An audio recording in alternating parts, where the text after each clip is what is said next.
start our biography cover, we need to decide where our person is going to stand. And I'm going to draw an astronaut. So this is going to be the moon. And I'm starting by just drawing a normal stick figure. So legs, body, arms, circle head. And that's it. And this is going to be like the skeleton of our shape. So now I'm going to start with the head, add a U shape, add a neck, and then start to just outline that skeleton shape.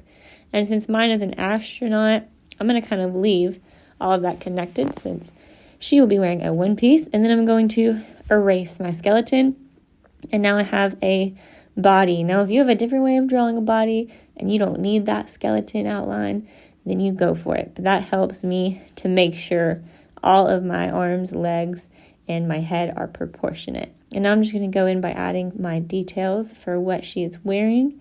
Like I said, she's an astronaut, so I gave her a helmet and boots and gloves, and of course added in her face. I'm going to finish adding details to her suit. And I'm doing all of this lightly with my pencil so that if I make a mistake, I can erase it. Now, if you would like to do a closer up portrait similar to the kindergarten biography cover, then you can. We already learned how to draw close up portraits last year.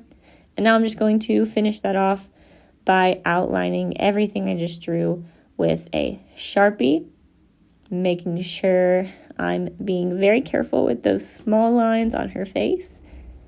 And then I need to erase any pencil lines that I don't want to show up.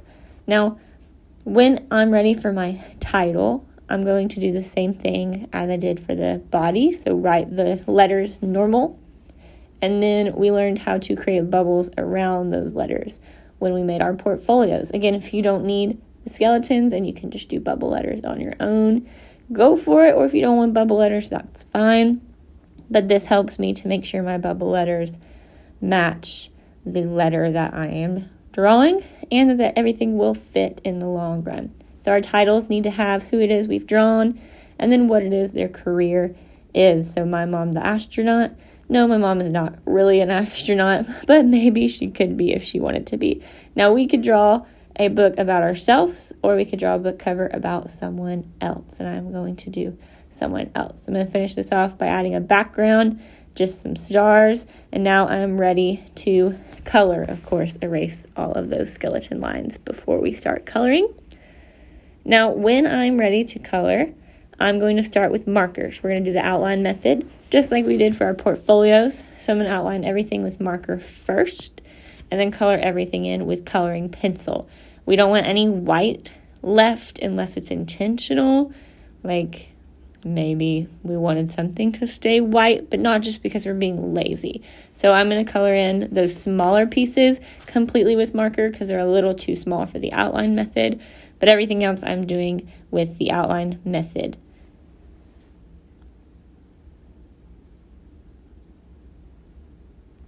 Once I'm done, I'm going to put my name and class code on the back.